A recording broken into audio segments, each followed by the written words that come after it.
Você está no Universo Metadoxos, um podcast sobre a complexidade do mundo contemporâneo, um mundo que se inspira pela tensão e incerteza dos paradoxos. Nesse episódio, nós vamos ser atravessados pela Amazônia, meus queridos. Tenho o privilégio de receber aqui meu amigo João Paulo. Nasceu no Acre, ele vai contar a história dele. E eu espero que cada um de vocês seja arrebatado e atravessado e arremessado por essa conversa tão relevante e tão importante sobre a Amazônia. Metadoxos. Paradoxos que impulsionam a evolução.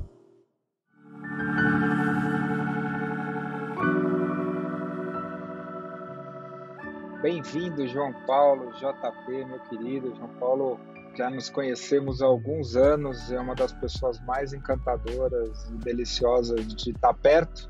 E, além de tudo isso, ele é um amazônida, que é o tema do nosso podcast hoje. Queria pedir para você se apresentar, João Paulo. Marcelo, meu nome é João Paulo, sou do Acre, mais precisamente, nasci numa cidade chamada Porto Walter, que fica ali já pertinho da fronteira com o Peru, e passei, assim, a maior parte da minha vida adulta na Amazônia, no Acre, transitando entre as cidades, que é uma característica ali da nossa maneira de nos organizarmos na Amazônia, de nos movimentarmos entre os municípios, ou buscando mais acesso ao estudo, ou buscando mais acesso a tratamento de saúde mais adequado, ou outros tipos de acesso. Então, depois de Porto Walter, eu morei em Cruzeiro do Sul, que é uma cidade que, numa boa divisão de tempo, que é muito comum para as comunidades tradicionais, um dia de barco, dependendo da embarcação, um dia e meio. E depois morei, antes de vir para São Paulo, morei um tempo em Rio Branco, na capital. Então, a minha primeira formação foi letras. Depois tive uma experiência lá no Acre de coordenei uma biblioteca lá localmente, em Cruzeiro. Tive vários trabalhos antes de enveredar pelo universo da educação e de políticas públicas. Quando depois formei na faculdade e fui morar em Rio Branco, e lá tive uma experiência de trabalhar um pouco com pessoas que pensavam as políticas públicas do Estado, que olhavam para o Estado nesse âmbito aí, nesse lugar da administração, que me fez ter uma outra maneira também de me relacionar com as informações, com o Acre, com a Amazônia, com os números. Em 2016 eu me mudei para São Paulo para me dar mais oportunidades de aumentar o meu repertório com outras possibilidades de formação, de trajetos, caminhos e tudo. E desde lá eu estou aqui, quis assim, sem nenhum tipo de programação prévia, que aqui em São Paulo, por conta das experiências que eu fui sendo convidado na minha chegada, eu tivesse muita interface com contextos, curso, pessoas que trabalhavam nesse enfoque do que é se desenvolver, do que é, seja emocionalmente falando, competências socioemocionais, habilidades socioemocionais, formação integral, um olhar integral para a vida, e eu estou nessa toada desde 2016 até o presente momento. Boa, JP. A ideia aqui é a gente focar a conversa na Amazônia, mas eu queria convidar para a gente colocar um ângulo, porque a Amazônia é tão intensa e imensa, né?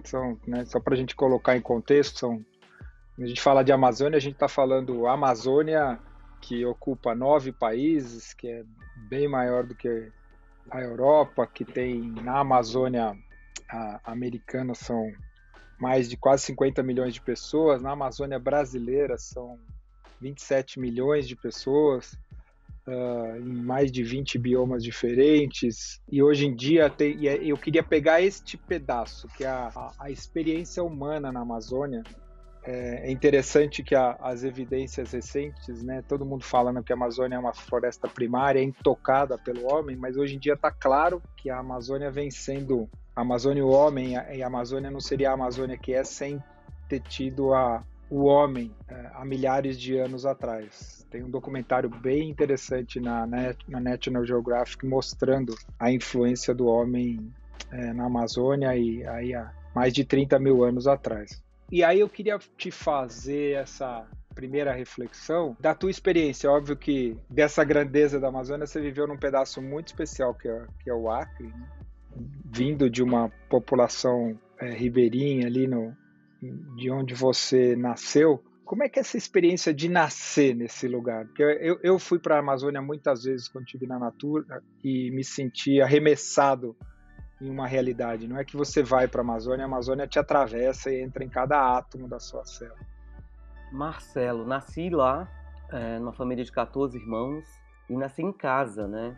Então a gente até conversa muito isso entre a gente, quando a gente está conversando com a mãe, que tem muito essa diferença dos que nasceram, dos que tiveram ali um contexto de a mãe precisar, como a gente dizia, num termo muito do local onde nós nascemos e da maneira como a gente se refere aos trajetos de rio, né?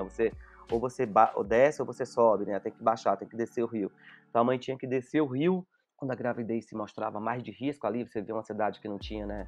Não tinha um médico. Uma cidade não, uma comunidade. Na época não tinha status de cidade, não era um município, era uma comunidade. E porque eu me lembrei disso, você falou do nascer. Então eu nasci em casa de uma parteira que a gente tinha que chamar de mãezinha, chamada Nazaré, e que desde o nascimento, eu fui ensinada a dar a benção para ela. Então eu passava por ela criança e dizia, benção mãezinha. Eu acho que eu fui construindo, eu fui elaborando ao longo da vida. Eu consigo, como que essa experiência me afetou, como que eu fui reagindo a essa experiência. Porque eu me lembro, Marcela, quando eu era criança, eu tinha pouco comparativo, né? Então, assim, na minha primeira infância, quando eu faço uma comparação com as crianças agora, de hoje, que elas já são introduzidas, e ainda, assim, de umas décadas atrás, aí já na década de 90, né? Quando elas são introduzidas, há outras comparações, elas têm muito, ou viajam de carro, ou não sei, têm acesso à televisão, ou videogame, qualquer coisa, que elas têm uma comparação sobre aquilo que elas vivem e aquilo que elas não vivem. E quando eu penso em nascimento, eu me lembro muito dessa falta de comparação, tanto é que eu pensava que tudo era igual lá. Tem um comentário lá em casa que virou piada, que foi a primeira vez que eu fui para Cruzeiro do Sul, e que era uma coisa grandiosa, que era uma cidade que já tinha energia elétrica, né? Então, assim, pra gente, você chegava... Então isso virou uma piada lá em casa, que eles contam, eu não me lembro, eu devia ter o quê? Uns 6 anos, e que meu primeiro comentário foi, puxa vida, eu achava que Cruzeiro do Sul era de palha.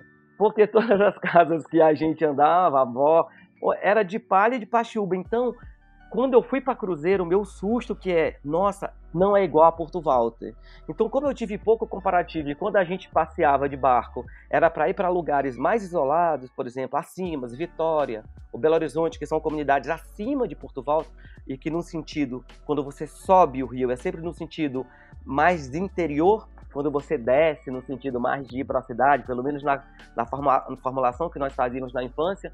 Então, assim, eu achava, a primeira coisa, eu achava que tudo era aquilo. Eu achava que todo mundo tinha animal em casa, eu achava que era normal, tanto é que eu demorei um tempo na vida, que nem todas as pessoas, quando eram crianças, tiveram coqueluche, que a gente chamava coqueluche, que tivessem catapora, que tivessem sarampo. Eu achava que todas as crianças, obrigatoriamente, igual tinham vacina, aquela BCG, eu achava que todas as crianças tinham 4 tipos de enfermidades, porque todas as crianças de Porto Walter tinha. Era assim, se você já pegou, porque senão...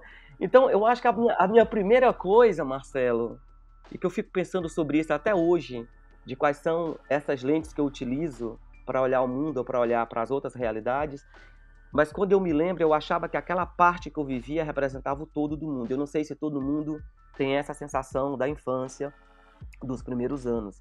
Então, eu acho que a minha primeira grande sensação ao nascer foi percebendo o degradê de realidades. Assim, quando eu fui para Cruzeiro do Sul, eu já vi uma diferença, que nós chegávamos lá à noite e que eu já via tantas luzes, que aquilo me parecia a coisa mais linda do mundo, assim, que eu nunca tinha visto tantas luzes, e que já tinha essa informação de que era uma cidade que tinha sorvete, que tinha água, que tinha saneamento. E isso era muito real. Os adultos falavam, sabia que aqui já sai água na torneira?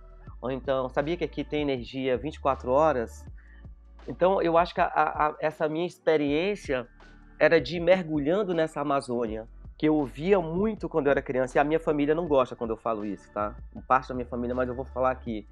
que as primeiras histórias que eu ouvia, Marcelo, já para passar a bola para ti, eram todas as pessoas passavam as tradições oralmente. Claro que sem muitas vezes ter a consciência que estavam fazendo isso. A minha avó, meu pai, minha mãe contavam altas histórias de noite, ainda quando não estava totalmente estruturado o sistema de energia, quando faltava mais do que tinha, porque também não era todo dia. E eu, hoje, elaborando, eu penso, acho que uma das minhas primeiras sensações de me ver como alguém que nasceu na Amazônia era alguém que tinha muita abundância. A outra parte que a minha família não gosta, tinha muita água ali. Eu via que tinha, porque a minha casa ficava em frente ao Rio Juruá, em frente, literalmente.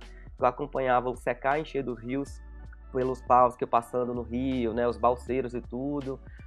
Eu via que tinha muita comida na floresta, que tinha muitas frutas, mas eu tinha uma música que era comum no meu ouvido de criança, que era sobre uma falta.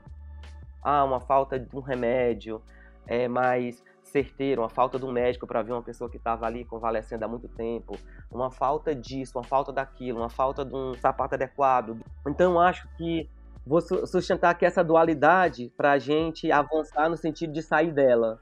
Mas como que nessa minha primeira percepção de que, nasci aqui, eu via muita abundância, mas eu também tinha uma conversa que eu via perifericamente aqui o tempo todo, que está faltando alguma coisa que era muito importante que nós tivéssemos. Queria explorar algumas coisas com você, JP, dessa coisa da percepção de estar na Amazônia, mas começando aqui por uma, que é essa relação com os tempos e com o rio. Uma das coisas que mais me chamou a atenção, a primeira vez que eu fui na Amazônia, para mim foi essa coisa de quem sai de São Paulo, onde tudo tem tempo de deslocamento por conta do trânsito, né? Eu costumo dizer que quando eu vou para os Estados Unidos e para a Europa, eu estava falando isso com uma amiga que mora na Finlândia. Lá na Europa, eu nos Estados Unidos, toda conversa começa com o clima. Se vai nevar, se vai chover, se está frio, se está abaixo de zero e tal. E em São Paulo, como o clima é muito parecido o tempo todo, a conversa nunca começa com o clima. Quando eu fui para a Amazônia, e eu percebi que em São Paulo as conversas começam com o trânsito, com o deslocamento, né, que é um inferno.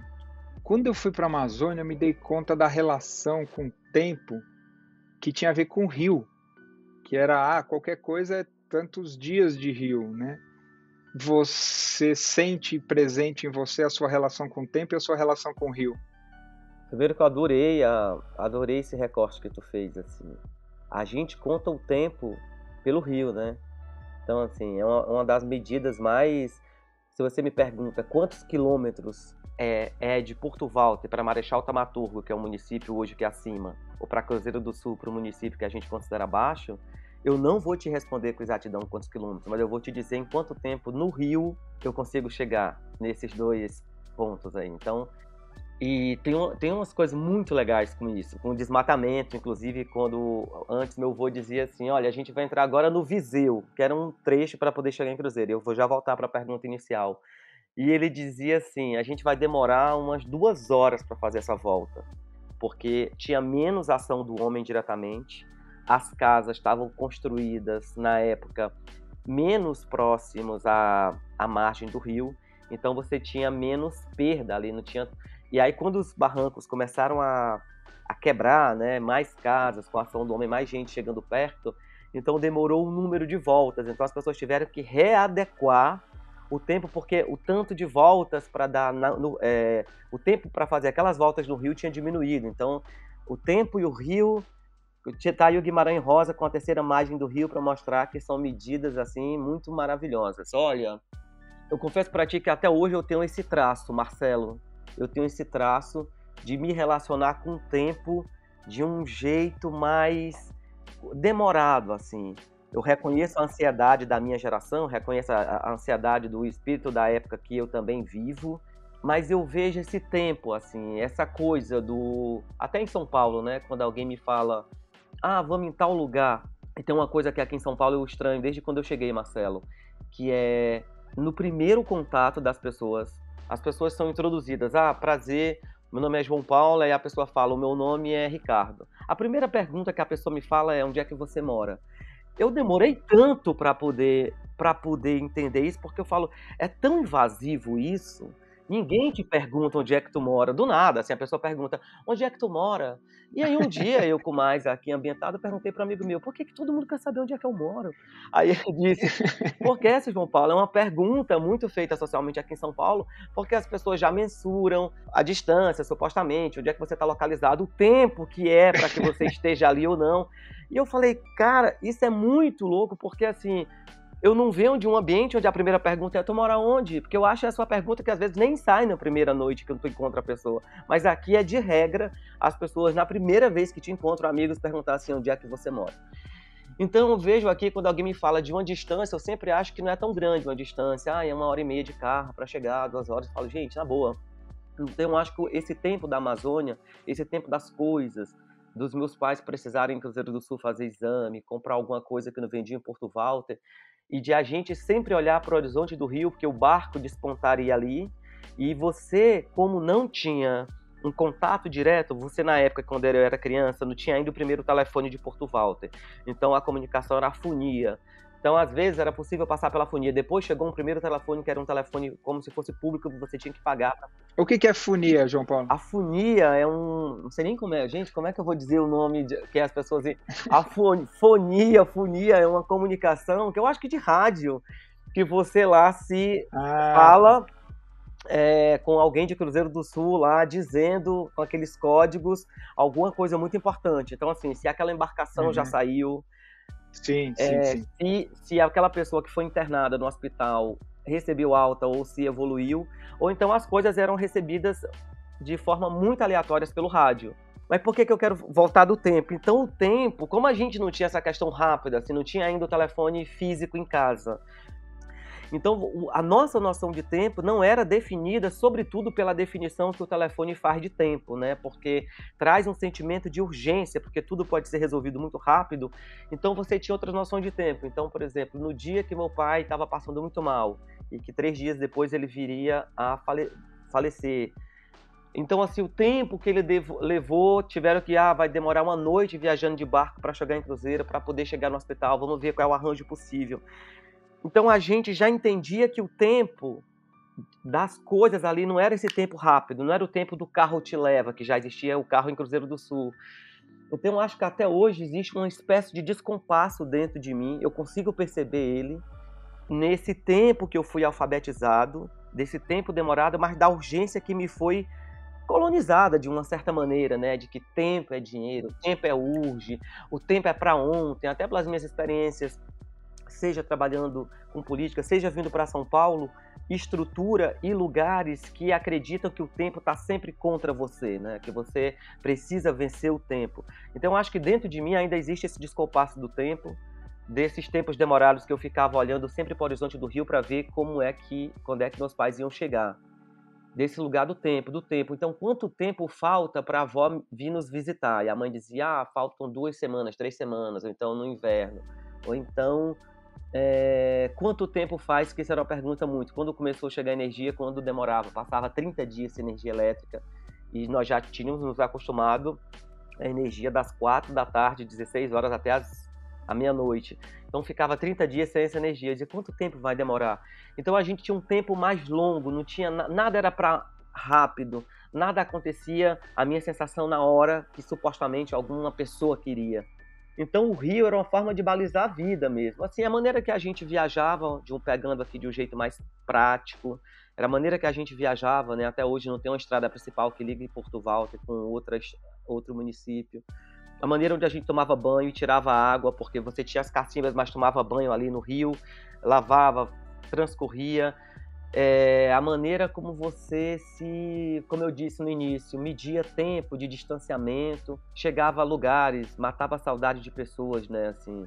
Acho que foi a minha primeira forma de entender que, assim, por esse rio ou por esses rios, eu consigo me conectar a lugares e às pessoas. Muito antes de conhecer os carros, os aviões, os trens e os metrôs, o rio foi a minha principal porta de saída e de entrada do lugar onde eu nasci. Tem uma magia de navegar ali, né? Tem uma magia, porque é um organismo muito vivo e a gente está sobre ele, e isso se materializa em tudo, né? Assim, às vezes, um dia eu fui chegar num porto, ainda me lembro, eu tenho essa lembrança muito clara, E eu, criança, ainda me lembrei. E aí eu tava ali na proa do barco, e aí fui me movimentando, e aí tinha um adulto comigo, meu primo, cara, ele foi de uma rapidez, Marcelo, eu já ia tentando entrar na embarcação menor para chegar no barranco, ele falou, João Paulo, fica parado.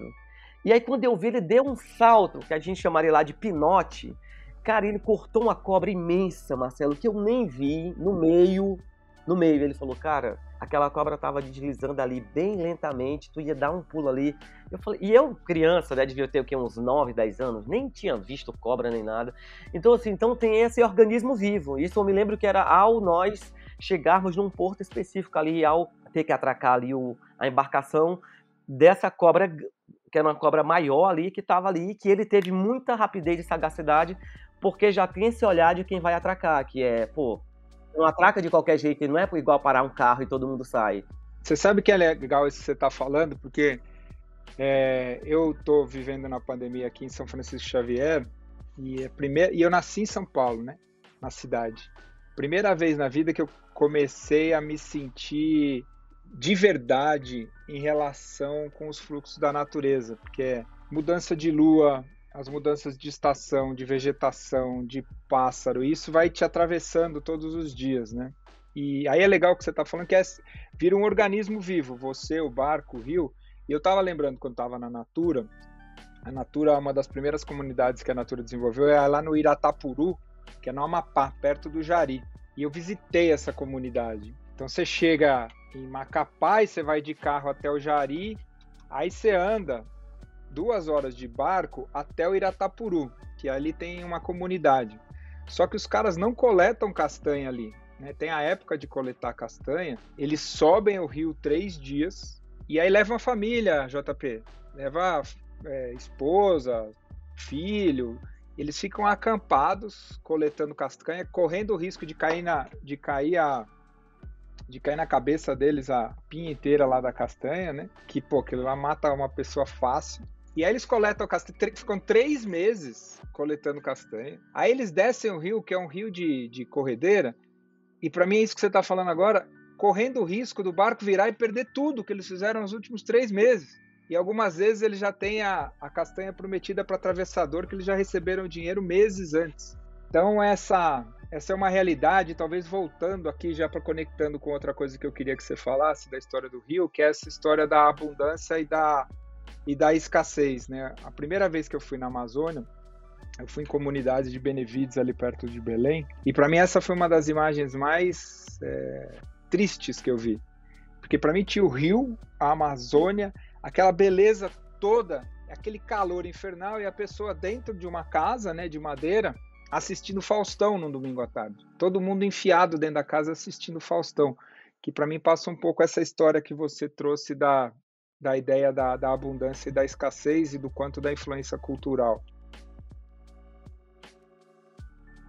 Marcelo, eu acho que eu tava, né, quando a gente lê, sobretudo tem que eu acho que você conhece, tem um historiador, sociólogo, escritor, um dos escritores mais proeminentes da região amazônica, que escreve sobre a Amazônia, que é o Márcio Souza, que escreveu livros muito importantes sobre a Amazônia, como a própria, que é História da Amazônia, que já está na 3ª edição, então a expressão amazonense, sobre povos originários, Média Maria, Galvez, e tem, né, depois dele tem o Milton Ratum, que é mais aí mais literatura, mas o Márcio Souza, eu gosto muito do que ele propõe, do que ele escreve, porque ele traz essa visão dele de historiador, de pensar na nossa formação da Amazônia, na composição nos séculos XVI e XVII, que chegaram as primeiras capitanias, os primeiros desbravadores, que ele tem até um livro interessante que é sobre a invenção da Amazônia, como que isso foi vendido para a Europa, aqui para todo o Ocidente.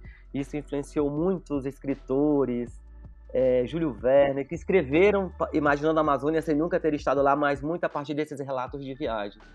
Então, acho que desde sempre do que se produziu, sempre se reconheceu que a Amazônia brasileira mesmo, eu estou falando aqui da brasileira, mas podia ser essas 9 nações, né, que cada um, o Brasil com a maior parte, mas que dividem entre si a Amazônia da maneira como a gente conhece hoje.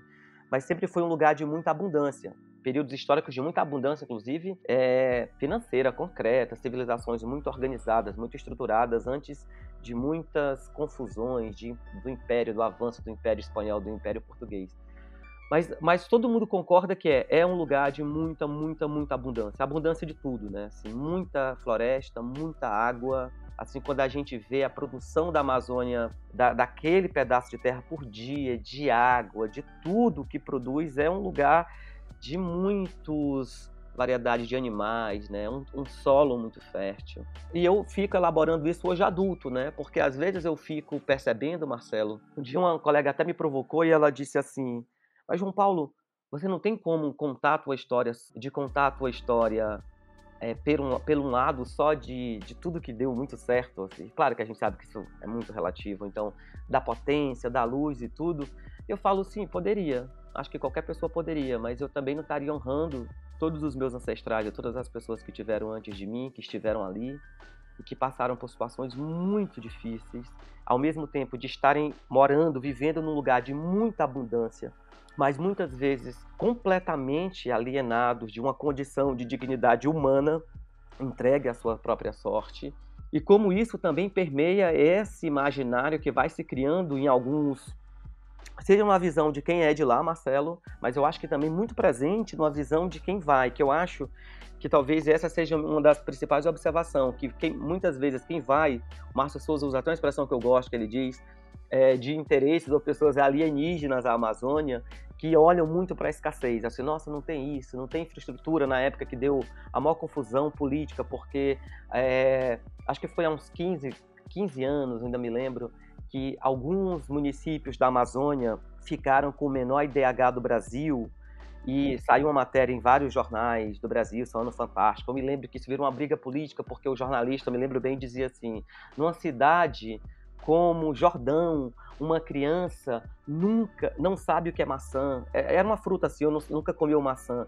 E aí eu entendo esse olhar que faz com que dizer, nossa, mas a criança não sabe o que é isso. Mas o que eu digo isso para mim também, de uma elaboração constante, que é como essa lente que olha também reconhecendo eventualmente uma escassez, essa estrutura que não está posta, ou essas estruturas que facilitariam muito a vida dos povos tradicionais, dos povos indígenas, as pessoas que moram nos centros urbanos da Amazônia. Que lente é essa que a gente utiliza para poder definir a escassez? Eu digo isso porque eu percebo em mim muito isso, que era uma lente que eu olhava, sinônimo de abundância, aqui não tem hospital. Então eu ouvia as pessoas me dizerem isso, quando era que essa mãe dizia, nossa, a gente não tem dinheiro para baixar para poder fazer o exame do teu pai que está com isso. Então eu ouvia que isso era um problema, não tinha hospital lá, então, e estava sem dinheiro para baixar, porque tinha que ficar na casa do parente, levar comida, rancho, essas coisas. Ou então a gente não tem para comprar o que não é produzido aqui, tinha que comprar, né? O pó era produzido, o açúcar em certa medida, mas sabão não era. Então, assim, com essas lentes que a gente tem desde criança para dizer o que tem em abundância e o que não tem. Então, eu via que faltava muita coisa no que concerne à estrutura, né? Assim, não tinha um hospital. Uma mulher que estava grávida, Marcelo, ela estava basicamente, isso é muito comum, como se tivesse com um pé quase assim numa pré-morte, assim, porque gravidez era tratado como uma doença, quase uma doença gravíssima, usando aqui várias aspas, porque não existia pré-natal, tudo era de parteira, se a criança tivesse, como a gente diz, emborcada, fosse 2, se tiver... Tinha uma série de questões que tinha ali para acontecer, esterilizar coisas que não tinham, que faziam coisas rotineiras, como hoje é considerado um parto, parecia uma coisa muito grandiosa para o que tem de bonito e potente, mas para o que tem de dificuldade. Mas eu acho, quando eu me lembro da escassez, desse sentimento de escassez lá, é como a gente poderia ter tido, de repente, né, uma articulação, ou poderia ter uma articulação que nos conectasse quando para quem nos dá aula, para quem está lá no dia a dia conversando com a gente, famílias que também, como que a gente consegue reconhecer a abundância que tem, e que isso é muito importante, porque isso é zero trivial, Marcelo, porque tem uma questão de reconhecimento, e como você não se constitui como sujeito, acreditando que em certa medida você está num lugar que lhe nega muita coisa. Tanto é que também é comum, claro, da minha experiência, que é uma experiência única entre milhares que lá tem, e que cada uma certamente entende isso e elaborou isso de um jeito. Na minha experiência de ouvir muitos, os mais jovens das minhas gerações, os tios, que eu preciso tirar os meus filhos daqui para eles terem acesso a estudo, já que em Porto Walter só tinha até a oitava série, que hoje é 9º ano, não tinha ensino médio, então nem de longe nenhum curso superior. Então, das gerações dos irmãos dos meus pais e dos meus pais, que eram: a gente precisa conseguir alguma coisa aqui, melhorar de vida e ir para Cruzeiro, porque lá tem ensino médio e é uma chance dos meninos terem uma vida melhor do que a gente. Então, de você estar olhando para o lugar, sempre como se aquele lugar não fosse dar as condições necessárias para que a próxima geração melhorasse de vida. Então, eu acho que nesse olhar, muitas vezes, também vai junto com a água da banheira à criança, que eu acho que, para mim, pelo menos na minha experiência, de reconhecer também o que tem de muita potência e abundância ali, inclusive do que não é palpável, e eu diria até, sobretudo, em certa medida, da maneira de organização, de se relacionar, do que é colocado ali como valores naquela comunidade, que são muito importantes e que marcam a gente para a vida toda, mas que muitas vezes não é computado como uma coisa muito positiva, ou muito valorosa, ou um traço muito importante daquela comunidade. Eu me fiz entender? Com certeza. O JP, eu queria te pedir, nesse pedaço aqui, que você de alguma forma fez um caminho muito diferente de todos os teus contemporâneos antepassados, né? E te conhecendo, você tinha uma inquietude que te levou a fazer um processo de desenvolvimento, de sair de Porto Walter, de sair do Cruzeiro do Sul, de ir para o Rio Branco e fazer um caminho para o mundo. Eu queria que você falasse um pouco dessa tua trajetória de você ter ido ao mundo sem deixar de ser de Porto Walter, e como a cosmovisão que te formou, você sente que é útil para o mundo nesse momento. O que dos valores da Amazônia que ainda te atravessa são úteis para a gente lidar com os desafios do mundo nesse momento? Eu te ouvindo, pensei em duas coisas, assim. Primeiro, daquilo que eu acho que é uma das palavras que eu mais gosto, que é do mistério, né? Dessa coisa anterior a gente. Eu sou um cara que defendo publicamente que eu acredito que a alma é eterna, e nesse sentido estou acompanhado de outros. Eu adoro essa historinha quando, acho que é a Nélida Pion, que já foi presidente da Academia Brasileira de Letras, disse que um dia, foi a Lígia Fagundes Telles, a Lígia Fagundes Telles contou que um dia a Hilda Rist ligou de madrugada, 1h, acho que foi uma das duas, e disse o seguinte, de madrugada: Lígia, a alma é eterna, e ela disse: eu sei. Então esse texto é um texto que embala a minha vida. Eu acredito que a alma é eterna, então acho que tem um mistério aí daquilo que nasce com cada um de nós, daquilo que não é abarcado pelo temperamento, pela soma da personalidade, mais o meio, mais as experiências concretas, sociais, culturais e subjetivas que vão constituindo cada um de nós.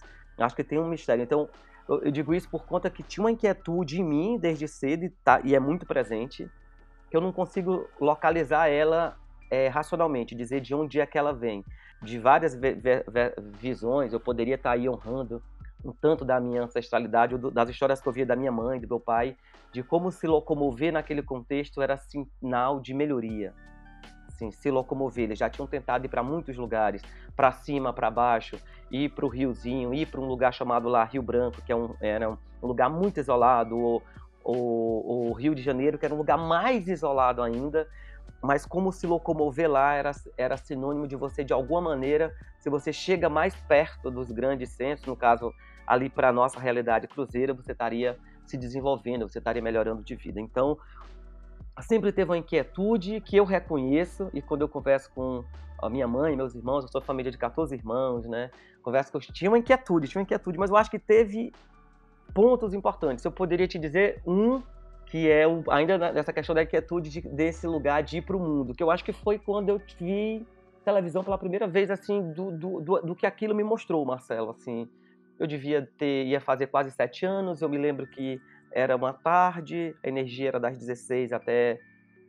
ligava às 16, era até meia-noite, e eu me lembro que eu vi, só pegava a Rede Globo, Eu me lembro que eu vi, estava para começar o Jornal Nacional, e eu vi aqueles caras lá falando sobre o Brasil, mostrando várias fotos e vídeos, e aquilo mexeu muito comigo, porque eu nunca tinha visto aquilo, de ver que aquilo cabia o mundo todo, então eu acho que aquilo mexeu muito de olhar que tinha muita coisa que eu não conhecia, então eu acho que aquilo deu conta dessa, e as minhas primeiras decisões foi que eu queria fazer jornalismo, e claro que eu não disse, que eu não falei assim jornalismo, mas eu passei a vida toda repetindo isso, e que eu queria fazer cinema.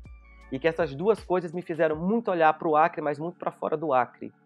Então acho que isso me moldou a vida, eu lia tudo que chegava na minha mão sobre jornalismo, sobre cinema, eu queria encontrar um jeito de vocalizar o que eu sentia, sem correr o risco de patologizar as minhas relações pessoais, já que eu gostava muito de conversar e gosto até hoje, e queria construir algum tipo de beleza ou de uma lente possível a partir da realidade dura, né, assim, da realidade que se coloca, né, que eu acho que o cinema tem uma capacidade de fazer isso, assim.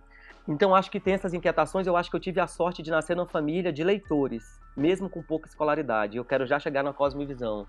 Acho que eu via muito a minha mãe com aqueles livros lendo, e eram aqueles livros Bianca, Júlia de Romance, Bárbara Cartland, os meus irmãos lendo o livro de Bang Bang, eram vários livrinhos de Wester lá, Giovanna Monfort, Giovanna Montanha, vários livros, e eu queria muito fazer parte daquilo, então eu chorava que eu não sabia ler, eu ia lá reclamar, pô mãe, ninguém tá deixando eu ler, então tinha muita ânsia de fazer parte de alguma coisa que era maior do que eu, que no caso era a leitura, então acho que essa aproximação com que a televisão me mostrou de um mundo fora de lá, com essa possibilidade que eu via que os livros também me diziam coisas, me falavam de palavras bonitas, e tinha um dicionário lá em casa, que isso era muito importante para a comunidade, né? Um dicionário preto, Aurélio, e você ter um dicionário era como se você tivesse uma outra ligação com o mundo, né? Lá a gente não tinha Barça, então o dicionário era uma forma de você estar mais perto do mundo, palavras que você lia, que você ia lá. Eu adoro essa palavra cosmovisão. Marcelo, às vezes eu me acho muito anacrônico, eu prometo para ti que isso é zero um exercício de ser pretencioso, pelo menos não quero soar assim, eu acho que mais de me reconciliar mesmo com a minha condição. Eu acho que no que me pede é reconhecer os meus desafios humanos, as minhas sombras. Ah, mas eu sou um cara que acredito na fraternidade. Acredito, inclusive, de conseguir construir espaços e contextos que eu possa falar sobre como que as pessoas, as situações me afetam, não dizendo que é decisivo só porque é assim que eu percebo, que eu vejo, mas dar algum contexto para alguém saber como que eu lido com aquilo. Onde é que eu quero chegar? Eu não sei te dizer quando isso começou, mas eu acho que eu via muito isso, eu nasci num ambiente que me proporcionou isso, que é, eu venho de um lugar histórico no Brasil, primeiro que o Brasil tem, né, e é pouco valorizado no Ocidente, onde a nossa história é toda oral, né, passada pela oralidade, a gente tem poucos registros históricos escritos. Então tudo já era muito oral lá, as histórias de antigamente, os conselhos, quando os pais queriam, sentavam com você, ficava ali um tempo, ir para os rituais da igreja, tudo era oralidade, oralidade, oralidade. E olha, eu vou te dizer assim, eu acho que tinha alguma coisa de interessante, de bonito ali. Eu acho que tinham. Se tu me perguntar, João, o que é mais comum em todos esses relatos, o que era mais valorizado pela comunidade, pela tua mãe, quando eles olhavam para a criação de vocês? Tinha uma questão de você ser solidário, de você sempre dar dormida para alguém que está passando pelo o rio, pelo barranco, você sempre oferecer abrigo, oferecer sempre um prato de comida para um viajante, seja ele quem for, nunca negar um prato de comida, um copo d'água, uma estadia, se você não tiver espaço em casa, como que você consegue uma estadia no barco? Eu acho que isso e é tentando não romantizar, mas dizendo o que era concretamente, assim, porque eu acho que dado, Marcelo, aquela ideia de que a gente é uma comunidade, ainda que não era assim elaborado. Você não tem estrutura de hospitais, não era um município, então os políticos dos municípios vizinhos iam lá muito pouco. Quando começaram a fazer essas conversas de voto, iam lá com mais frequência. Então, as pessoas entendiam que todo mundo tinha que se apoiar, tinham essa crença no Deus muito grande, mas todo mundo que tinha que se apoiar. E isso indicava você ter sempre um olhar muito de divisão e compartilhamento. Então, quantas vezes, Marcelo, quantas vezes eu não fui na casa de meus irmãos, de vários vizinhos, dividir, por exemplo, alguma coisa do almoço, porque a mãe fazia uma comida e ela achava que o vizinho não sei o quê, e eu ia lá levar só um pouquinho, mesmo que não fosse muito. Então, acho que tem uma visão assim do compartilhar. assim, desse espírito comunitário, dessa questão que a mãe dizia, nós somos muito, a gente não sabe o dia de amanhã, a gente precisa sempre fazer o bem para uma pessoa, porque esse bem, ela sempre dizia, você nunca pode esperar que volte por essa pessoa, mas esse bem nunca vai errar seu endereço. Então, acho que era uma espécie de quase um pedido para a vida, dado aquilo que era muito duro ali, do que a gente tinha para encontrar pela vida mesmo, brutal às vezes, mas eu gosto desse sentimento de semear boas ações, assim, de semear boas ações. Eu acho que isso, como cosmovisão, acho que isso me educou muito, muito, muito, muito. Eu acho que até hoje presente dentro de mim, durante muito tempo, eu acho que eu tive dificuldade até, Marcelo, de acomodar as incoerências que eu reconheço, as incongruências, de quando eu olho para uma sombra minha que eu não quero ver, que eu não quero integrar. Eu acho que muito dessa vontade de achar que só tinha um jeito de fazer. Então hoje, com mais repertório, eu penso, nossa, reconheço essa sombra, por exemplo, X aqui, fui mesquinho aqui, como que eu integro isso na parte que eu quero potencializar, mas como que eu não nego isso? Essa situação, esse contexto me deixou me sentindo ameaçado e eu agi dessa maneira. Então, eu acho que hoje, até com condição de integrar isso melhor, esse lugar da divisão, do compartilhamento, de que tem para todo mundo e de que você nunca tem pouco o suficiente que não dê para você dividir e que não dê para você compartilhar com alguém. Mas se eu tivesse que traduzir numa palavra, sempre oferece um copo d'água e um prato de comida para um viajante. Muito legal isso que você falou do viajante, né? Primeiro, super bonito isso que de alguma forma conecta com algo que eu acredito que é o principal movimento em direção a se desenvolver, que eu aprendi com você outro dia, que desenvolver não é um contínuo vertical, mas é o se deixar de envolver com algo para se abrir para algo novo.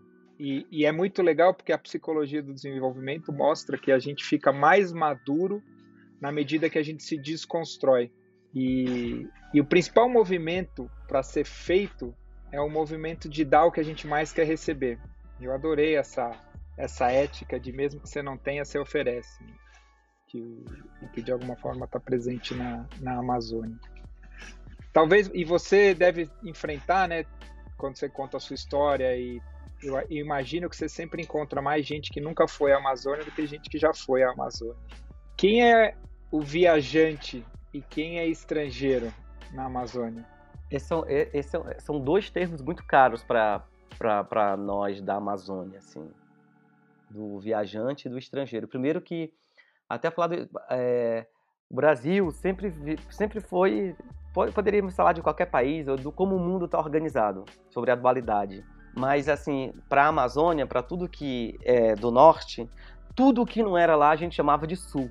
Então, sul era tudo. Sul é São Paulo, sul é Rio, sul é tudo que não é a gente lá.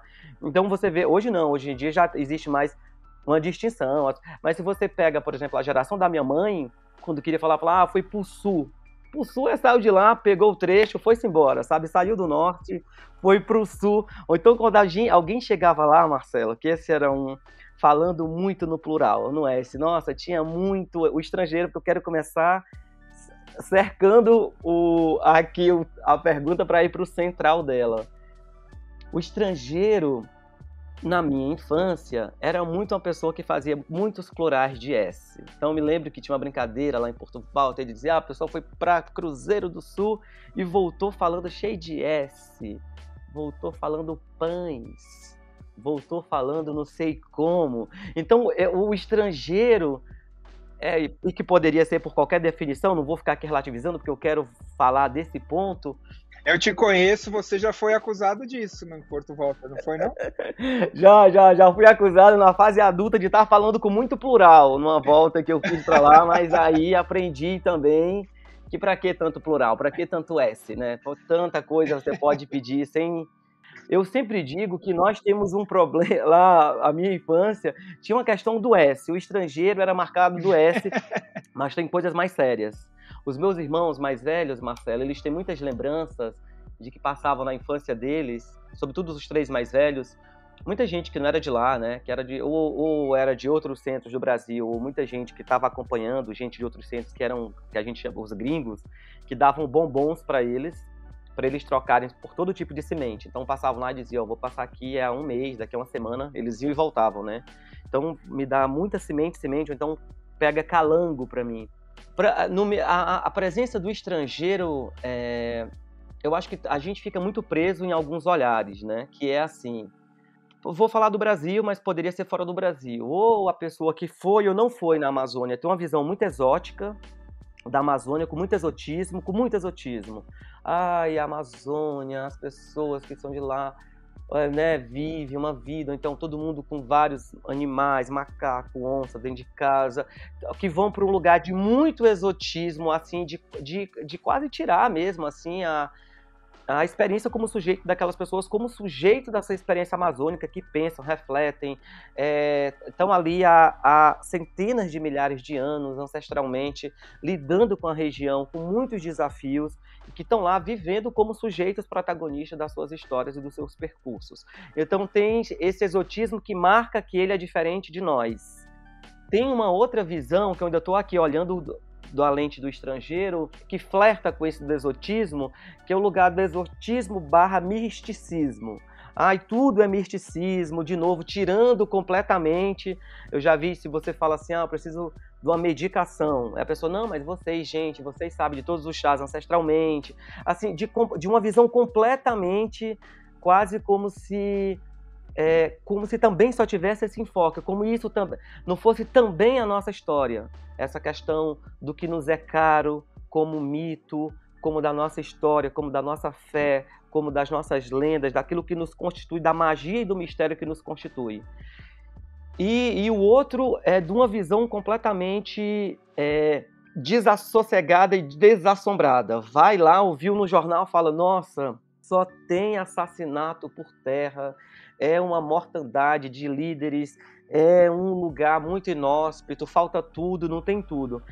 E eu acho que muitas vezes o estrangeiro para a gente é marcado por esse olhar, que a gente ouve quando a gente lê um livro, lê um artigo, vê uma matéria do jornal, de jornalistas que foram lá e passaram 2 dias correndo, nunca entraram numa floresta, foram gravar a passagem para parecer que era floresta, na frente de um parque municipal, não entenderam, não conversaram com as pessoas, e as pessoas, a comunidade que está lá, nem se reconhece naquilo que está sendo contado. Então, eu acho que o estrangeiro, para a gente, é sempre a pessoa que pegou um ponto, pegou uma única lente e tomou como um todo. Isso aqui representa a Amazônia, as vivências, as histórias, que é o cuidado, inclusive, que a gente está tendo aqui, de fazer o recorte da minha história, quando eu falo dos irmãos, da infância, de como eu elaboro isso, mas sabendo que é uma dentre várias maneiras de perceber a sua história. E para mim, o estrangeiro é sempre visto como essa pessoa que é muito ávido de dizer logo, de definir, de dizer, então a vida é muito difícil aqui, né? Isso é uma verdade até em certo ponto, dependendo, mas isso não é toda a verdade. Então, o viajante, tem pessoas que viajaram para lá e foram com o olhar de tentar não ser estrangeiros e ficaram. Eu conheço muitas pessoas que deram contribuição e dão ainda, que não nasceram na Amazônia, que se encantaram e ficaram lá vivendo. Agora, nós temos na nossa marca de construção ancestral, nós temos essa marca da viagem, né? A gente falou bastante aqui dessa travessia que há de ser feita, dessa travessia que é feita sempre em busca de algo, né? Eu costumo dizer, Marcelo, isso é um grifo meu, deve ter coisas até muito melhores escritas sobre isso do que o que eu vou te dizer agora, porque isso é muito recente na minha cabeça. Eu estava conversando com uma amiga aqui de São Paulo, porque eu quero falar ainda do viajante do estrangeiro, uma menina que eu conheci agora, recentemente, há 3 dias. E ela estava dizendo que ela estava morando fora do Brasil, que ela sempre viajou, que ela nunca... E ela me falando na fala dela que ela nunca teve muito essa conexão nem com o Brasil, nem com São Paulo.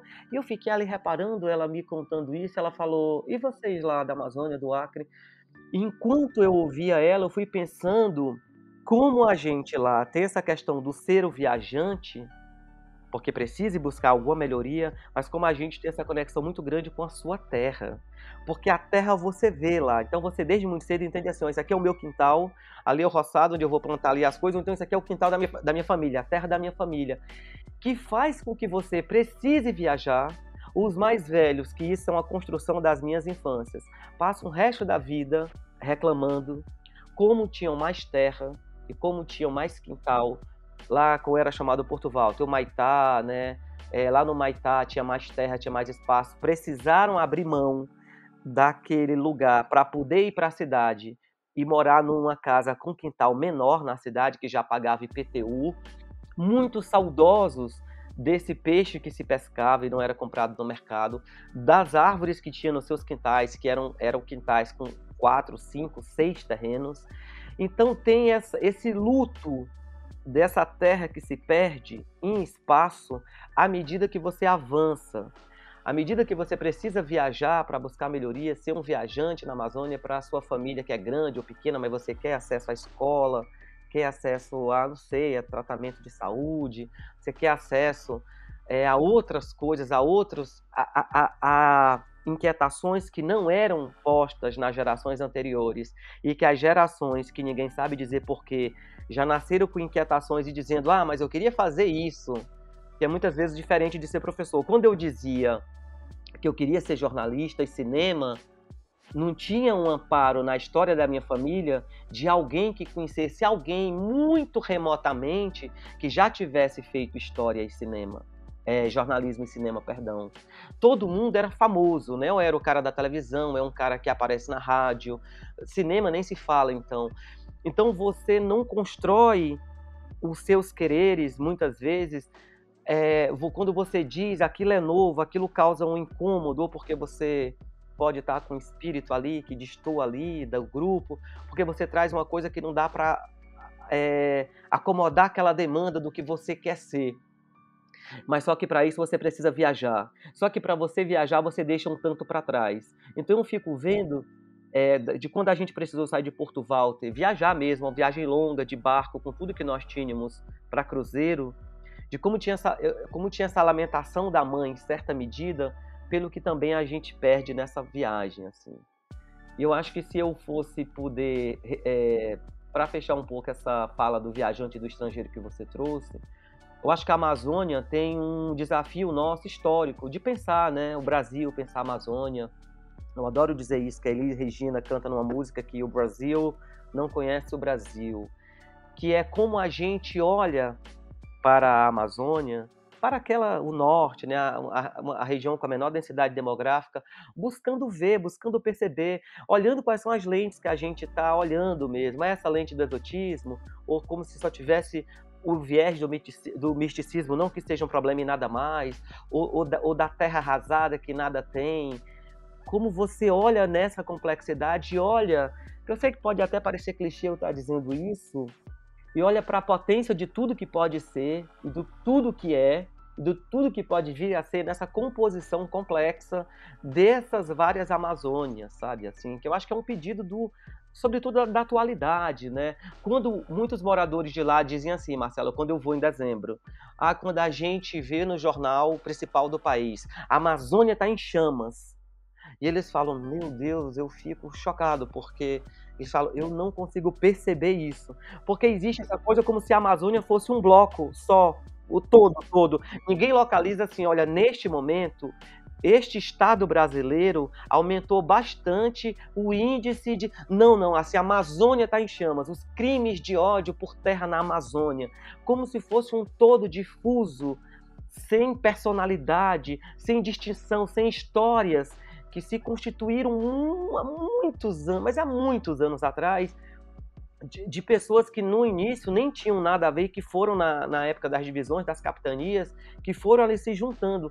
Então, essa fala definitiva sobre quando é a Amazônia, nossa, mas ser da Amazônia é muito legal, né, João Paulo? Tem gente que fala, ser da Amazônia é maravilhoso, que vida romântica, que vida... Eu tive lá em agosto do ano passado, num complexo da Ilha dos Marajós, fui ver uma escola muito isolada que estava levando material escolar de barco para alunos que moravam há muito tempo, e conversei com a mãe com 43 anos, que eu já estava no 16º filho, tinha 2 criancinhas gêmeas que tinham 4 anos e que tinha um que tinha um problema. Desde quando nasceu, não conseguia locomoção, e ela disse para mim: eu estou esperando a oportunidade de ir Belém, mas eu estou esperando o dinheiro dar, né? Porque eles moravam muita gente num quarto, era um quarto, uma varanda. Então, por que eu estou te trazendo essa história? Quando alguém diz que a Amazônia pega fogo, ou que é tão bonito viver na Amazônia, ou que na Amazônia só vive a escassez, parece que é, inclusive, uma desresponsabilização, uma tentativa de se desresponsabilizar, de olhar e de se implicar com a complexidade. Porque é muito simples dizer, está pegando fogo, né, João Paulo, tudo está pegando fogo. Eu falo, não, peraí, não é desse jeito. Assim, isso está acontecendo com muita força neste momento, mas não é só isso. Então, eu acho que o que fica para mim da tua pergunta, do estrangeiro, é desse olhar que simplifica, que dilui como se fosse uma solução, que diz que é, e que não se implica no sentido de dizer, não, deixa eu olhar, sabe? Acho brilhante isso, João. Meu querido, vamos para a parte final aqui, onde eu conto uma história, você conta outra história, e a gente troca de papel. Eu acho que eu vou contar uma história, que eu acho que você já ouviu, mas porque essa história, eu acho que eu elaborei ela de um jeito diferente hoje, quando eu trabalho com educação, e quando eu trabalho com educação integral, quando eu conheço a abordagem da educação integral, buscando olhar para essas duas vertentes, né? Para a educação integral do que dizem os nossos pensadores brasileiros, Anísio Teixeira, Darcy Ribeiro, Paulo Freire, mas também o que diz o Gardner, mas também o que diz o Ken Wilber nessa visão integral da vida. Então, assim, buscando beber nessa fonte aqui do que é dito integral da educação pública, mas desse olhar integral que você, inclusive, com certeza é uma das principais referências que atua hoje no Brasil, e não só aqui no Brasil, de trazer esse olhar mais sistêmico, né, de incluir a complexidade na nossa maneira de olhar. Então, pensei nessa história, que é uma história que eu acho que define muito a minha experiência, que é a história da primeira vez que eu comia uma maçã na vida, que eu vi a maçã, porque essa história me remete a uma coisa, para uma série de questões, mas vou lá falar aqui concretamente a história, não vou nem elaborar. A gente tinha muito eu morava em Porto Walter, o meu pai já tinha morrido, então eu já tinha mais de 7 anos. A gente era alfabetizado por um livro antigo que tinha lá, de gerações antigas, chamado Caminho Suave. E de gerações muito anteriores, mas lá não era renovado, não era município ainda, então chegava muitos livros, né? Nós éramos alfabetizados. E eu me lembro muito desse livro, que todos os problemas de matemática eram ou maçã, ou uva, ou laranja, ou pera. Muita maçã. A maçã estava em vários exemplos.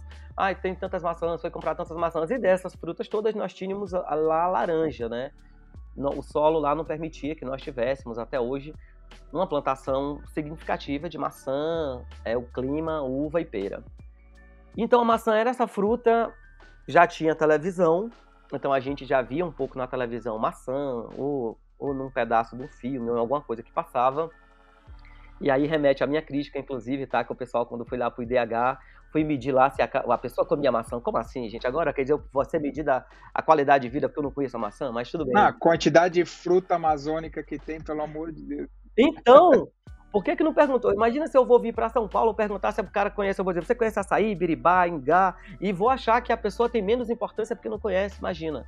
E aí, beleza. E aí tinha a maçã, Marcelo, da Bíblia, que eu fazia a primeira Eucaristia, que era meio que obrigatório, e essa daí era a maçã que mais me seduzia, cara, porque era a maçã da Eva, do Adão, e eu tinha que ler a Bíblia, tinha que rezar, minha família é muito religiosa, muito católica, e tinha lá, fazia a primeira Eucaristia, e eu tinha descoberto, ainda ali, muito novinho, que tudo era bom. Eu me lembro das informações. As mulheres, ao parirem, não sentiam dor. A gente não precisaria viver do fruto do nosso suor, do nosso corpo.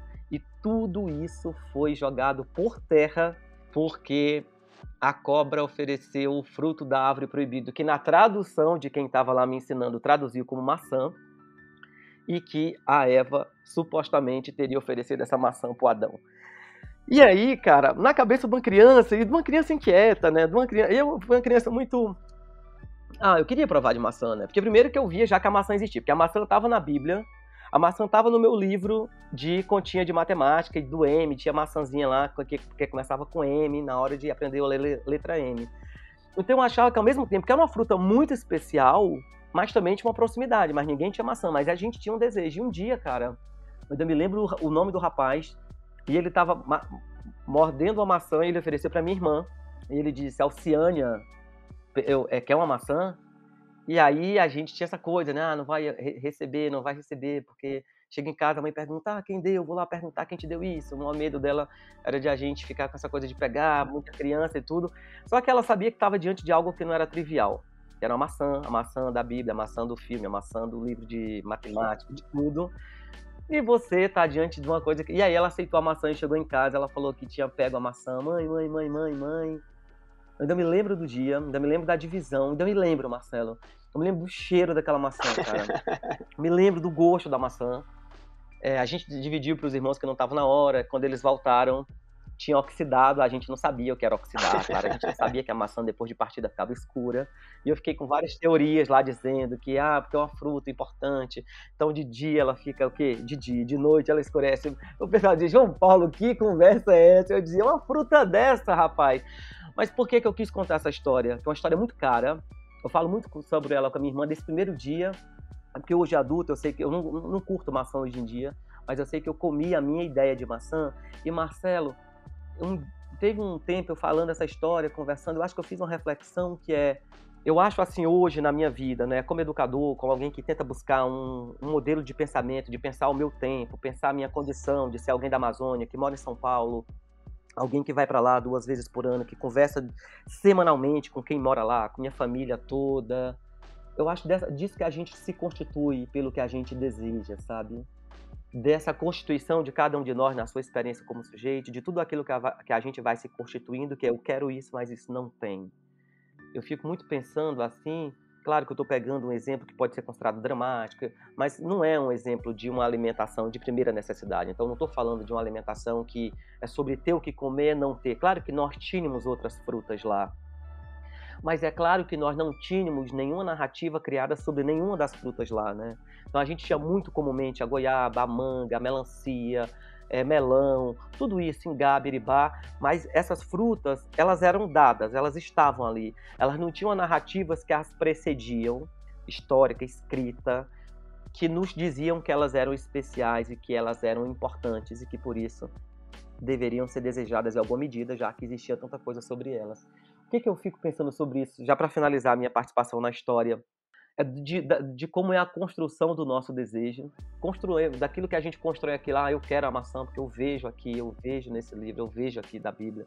E como é que muitas vezes a gente se sente que tem a ver com toda a conversa sobre o nosso bate-papo, entre essa conversa de olhar para a Amazônia, de ver potência, de ver abundância, de olhar para uma perspectiva de escassez, de ver a falta, do que não tem, do que precisava melhorar, mas assim, dessas lentes que a gente cria, consciente ou inconsciente, que a gente fala pra gente e qual é a lente que define o que é que você deseja e que aquilo define algum tipo de lugar de chegada e se você conseguiu, se você é especial ou não, porque eu fui depois plantar as sementes de maçã, contei para os meus coleguinhas na sala de aula, eles não acreditavam, falaram, nossa, o João Paulo tá com onda aí dizendo que comeu uma maçã, claro que ele não comeu. Mas eu fiquei muito pensando sobre isso, sobre a minha história, assim. Depois que chegou a televisão, depois que eu vi um mundo muito distante de mim, né, de muitas coisas que eu não tinha acesso, e de como também, nesse olhar comparativo, o que o outro tem, o que o mundo me oferece, o que o Faustão me mostra, que eu não tenho, que eu não sou, e aquilo é aceito como um lugar certo, correto, um lugar aceitável. O país fez uma escolha, o bloco a América Latina fez outra, o Ocidente, qual é a escolha que a gente fez e que cada um lida isso individualmente com mais ou menos consciência e que isso impacta numa maneira como a gente diz assim, eu não sou feliz porque eu me constituí à margem do que eu queria. E por isso eu acho que essa história da maçã me faz muito me pensar hoje que é assim, João Paulo, você quer de fato aquilo que você disse que quer, ou o que você quer, que muitas vezes lhe deixa até com a sensação de frustração ou de chateação em relação a mim, em relação a uma entrega, em relação a uma demanda, qualquer coisa. Assim, o quanto você quer aquilo, o quanto aquilo é para alimentar os seus quereres que não são conscientes, mas que tampouco vão saciar, porque você está fazendo você está respondendo de forma não errada, mas você não está olhando para o que você diz que quer. Então, acho que é uma boa...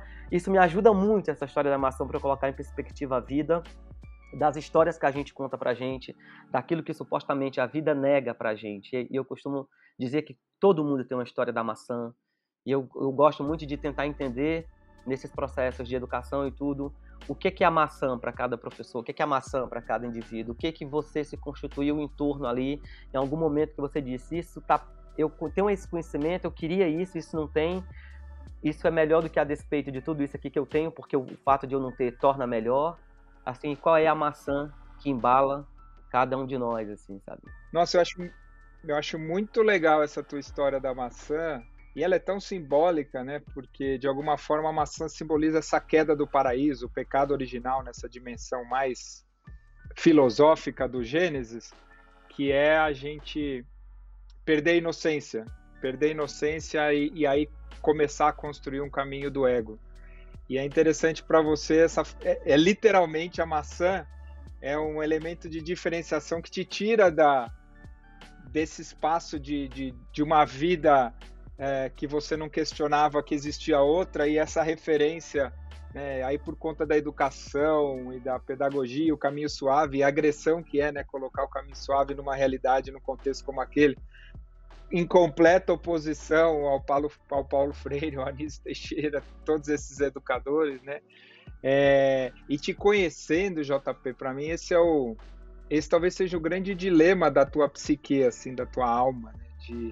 Dessa inocência que vem de estar imerso e estar ensaboado e lambuzado da Amazônia, e esses caminhos onde são libertadores e ao mesmo tempo torturadores, né, que são por meio da leitura, você foi saindo e ao mesmo tempo, cada vez que você sai, é o risco de não incluir a tua inocência junto desse caminho. Então, que bonita tá essa história, e talvez esse seja o tema da sua vida, né? Outro dia eu ouvi uma pessoa que é um cara que conecta muita coisa, que é o Cacto, dizendo que disseram para ele que ele era um pontífice. Não, mas eu não sou religioso, não. Pontífice na etimologia que faz pontes, que faz conexões, né?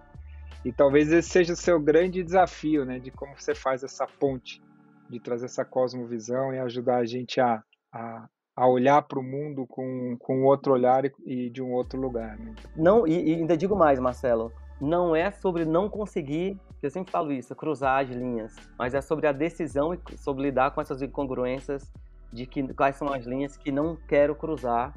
E ainda que muitas vezes o mundo diga, mas evitar cruzar essa linha é evitar se desenvolver.